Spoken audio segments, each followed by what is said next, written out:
Welcome to the Salmon Runs YouTube. Enjoy the video.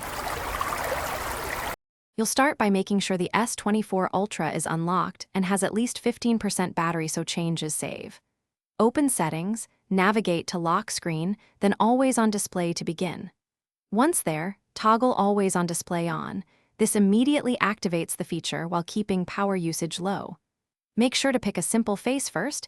It reduces burn-in risk and speeds up setup. If you follow these exact steps, you'll be ready to customize brightness and schedule in the next section. Now customize the AOD appearance and behavior. Choose between analog or digital clock faces and pick color accents so information is legible at a glance. Next, lower AOD brightness and enable reduced refresh or power-saving modes to extend battery life. This trades a tiny amount of clarity for hours of uptime.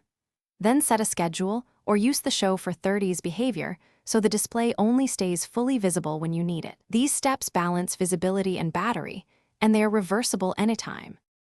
Finish by locking the phone and watching the Always on Display engage within 10 to 15 seconds. This confirms your settings. Make sure adaptive brightness complements AOD, or, if you see flicker, reset AOD preferences and reselect your face. If the display refuses to show, restart the S24 Ultra and check for software updates. Many AOD bugs are fixed in patches. One key troubleshooting tip: temporarily disable low power mode and any third-party lock screen apps. Thanks for watching. Consider subscribing if we helped you.